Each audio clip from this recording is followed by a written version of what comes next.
How do you get to Carnegie Hall, says the old adage? Practice, practice, practice.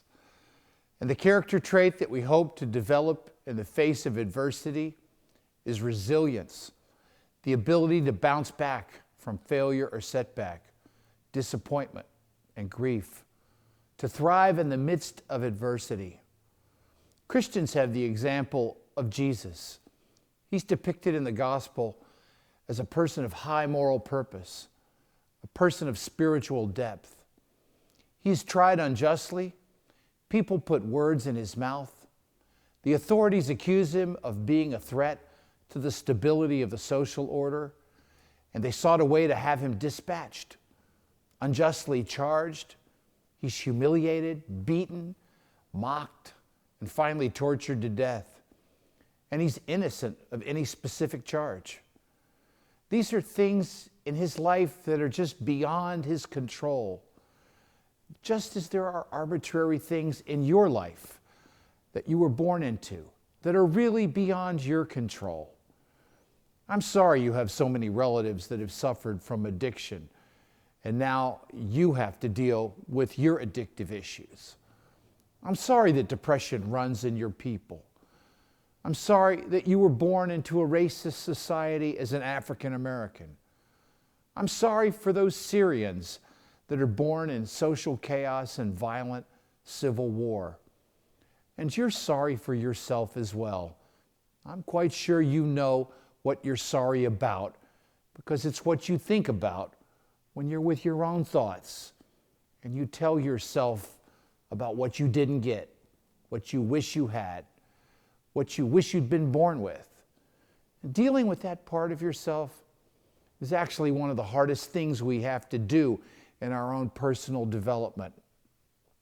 Alexander Solzhenitsyn once said, if there were only evil people somewhere insidiously committing evil deeds, and it were only necessary to separate them from the rest of us and destroy them, but the line dividing good and evil, the dividing line that we have to accept and that which we must overcome, cuts through the heart of every human being. And who's willing to destroy a piece of his own heart? Whatever it is that we have to overcome, whatever it is that we have to change in our own character to make us more balanced, to overcome the deficits we inherited, that's the most difficult personal challenge we face. And it's through this that we start to understand what it means to be human. It's the beginning of our self-knowledge. Alcoholics Anonymous has the prayer, God, grant me the serenity to accept the things I cannot change, the courage to change the things I can, and the wisdom to know the difference. It calls to mind the medieval Jewish scholar Solomon ibn Gabral, who taught that wisdom and peace lay in being reconciled to the uncontrollable. Part of our wisdom is realizing we don't get to control everything and living with that reality. But what we can master, our life challenge, is ourselves. The Greek philosophers called it a commitment to developing arete, excellence, sometimes translated virtue in ourselves, character. Hindus would say to each other, namaste. It means, I respect the divinity in you. So a lot of spiritual will say, it's cultivating the Spirit of God within us, infusing our character with strength. These days, researchers in our psychology department call it flourishing. When we have character, when we practice self-mastery and resilience and pick ourselves up from setback and defeat through a courage that overcomes our fear, we flourish in our living. It's the spiritual goal of our lives. Whether we happen to find ourselves at the levers of power, surrounded by perquisites of our choosing, or whether we are beset by disease and social chaos and injustice. It's interesting that when we look back on our lives, material comfort and security are remarkably not that important and tapping into the deeper fulfillment we can find. We know that people who live from the well of deeper meaning have found a spiritual purpose, especially in meaningful relationships. Eric Greitens says that this is actually what makes the experience of being a Navy SEAL so powerful. SEAL training, as you know, is the most challenging physical training in the world. But the physical difficulty is designed to make your character stronger. Greitens says that SEALs have a clarity of moral purpose that is as simple and profound as we humans are given to know: to keep each other alive and accomplish the mission. As Jesus said in the Gospel of John, "Greater love hath no man than that he would lay down his life for another." And that simple, immediate purpose is shared through being a unit in the most excellent soldiers in the world, a comradeship that you will never replace in civil life. Greitens has an important observation about our veterans that return to civilian life and are subject to depression, drug and alcohol abuse, boredom, and ennui. He says that they're suffering not so much from PTSD, the trauma of war, as the fact that they lack clear moral purpose and a deeper camaraderie back home. And we civilians don't know how to respond to what they've been through. So we thank them and we try to do things to make their life easier, but spiritually, Greitens says that what they really need is a challenge in civilian life that can somewhat approximate the moral purpose and camaraderie they knew in the service. And you too, when you look back on your life, what were you doing when you really felt alive? What moral purpose animated you? Who were the people that inspired you, that motivated you to keep going in spite of the difficulty? You don't need more comfort around you to tap into your deeper self.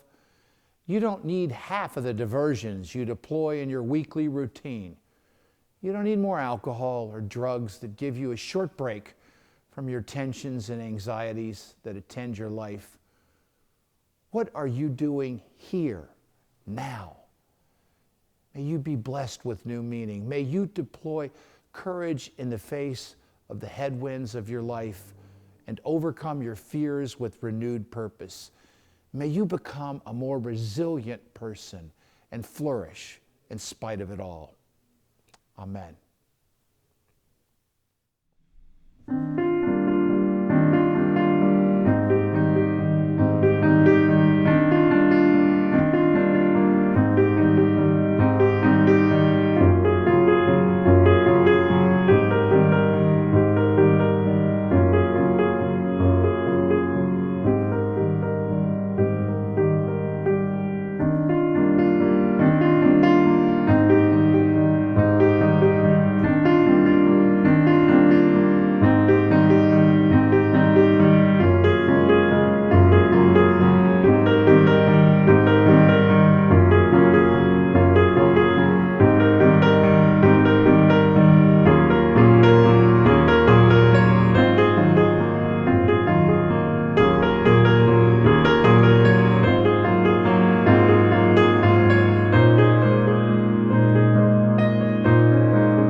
And now may God bless you and keep you.